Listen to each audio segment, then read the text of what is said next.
Assalamualaikum warahmatullahi wabarakatuh. Perkenalkan, nama saya Raga Putra, mahasiswa Fakultas Hukum Universitas Lampung dengan NPM 1912011065. Apa kalian sudah pernah mendengar kasus ayah melakukan kekerasan seksual terhadap 3 putrinya? Yang dimana anak-anak tersebut masih berusia sangat dini, masing-masing berinisial AL 8 tahun, MR 6 tahun, dan AD yang berusia 4 tahun, yang menjadi korban kekerasan seksual, terlapor yang diketahui ayahnya sendiri di Kecamatan Malili, Kabupaten Luwu Timur, Sulawesi Selatan. Ia dilaporkan oleh mantan istrinya yang berinisial RS, selaku ibu korban pada Desember 2019 lalu. Perjalanan kasus ini sendiri cukup panjang, dan baru ramai dibicarakan publik lagi usai diulas oleh media. Setelah kasus itu dihentikan pada Desember 2019, bahkan proses hukum yang dijalani ibu para korban tidak mendapat bantuan hukum dan layanan lainnya.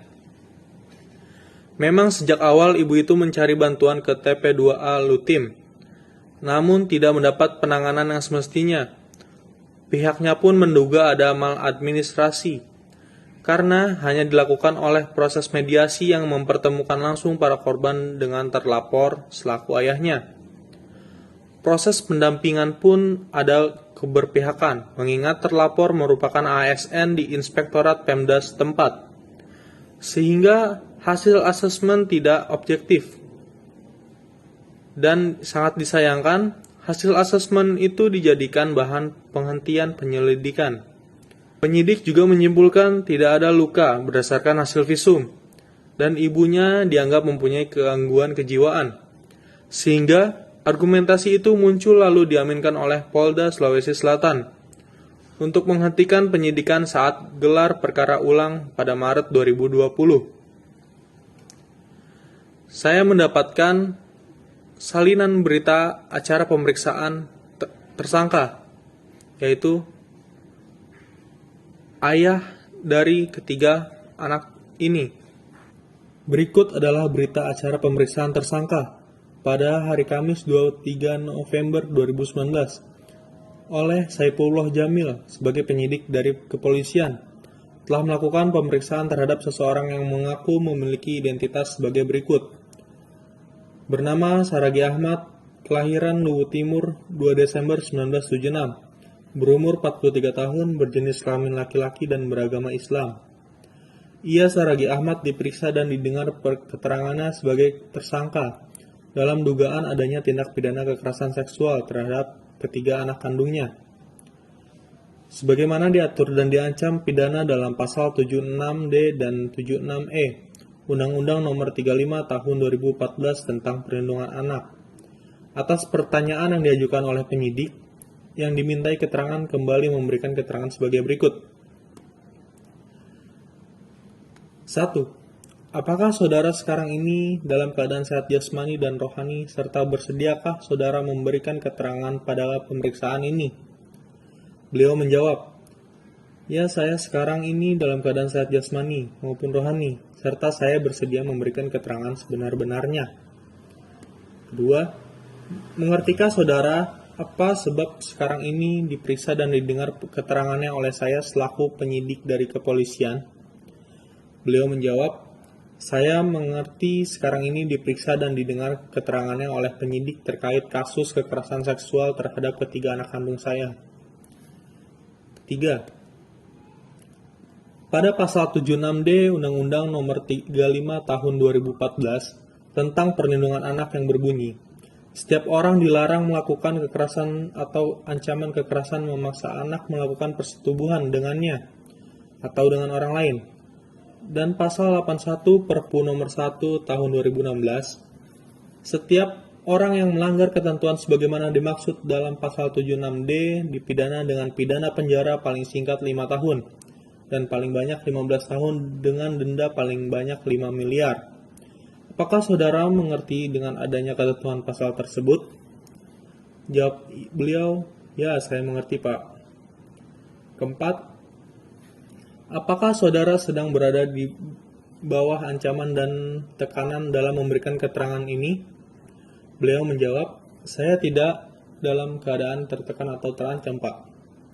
Kelima, apakah benar saudara adalah ayah kandung dari ketiga anak Bapak tersebut? Beliau menjawab, iya benar, saya ayah kandung ketiga anak tersebut. 6. Saudara sedang ada di mana pada hari Kamis tanggal 2 November 2018 pukul 8 malam? Pada saat itu saya baru pulang dari kantor dan kembali ke rumah. Jawabnya.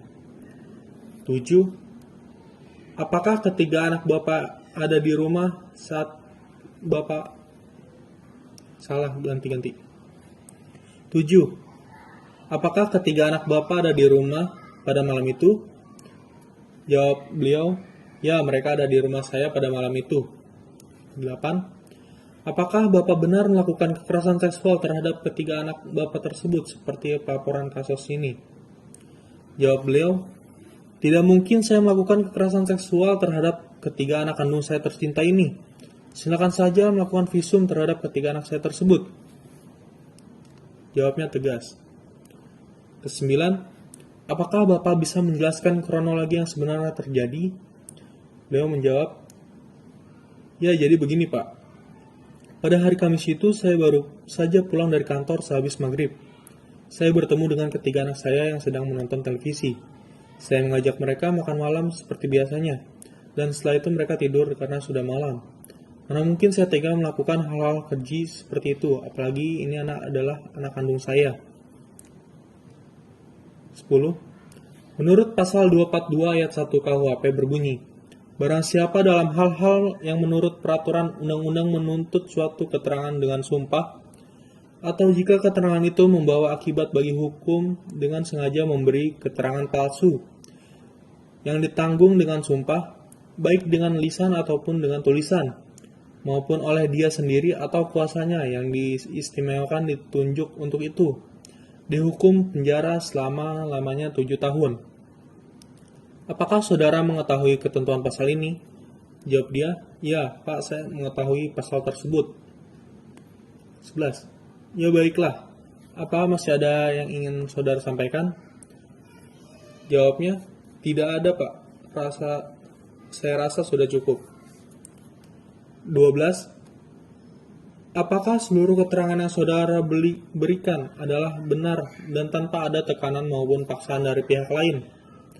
Jawab dia, semua keterangan yang saya sampaikan sudah benar dan tanpa ada tekanan sedikit pun maupun paksaan dari pihak manapun.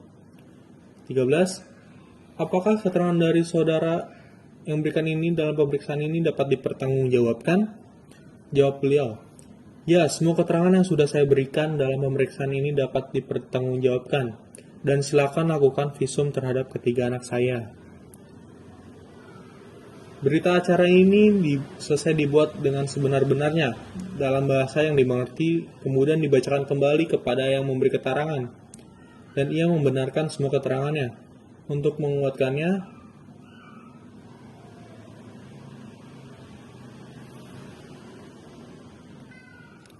sekian berita acara pemeriksaan tersangka. Terima kasih.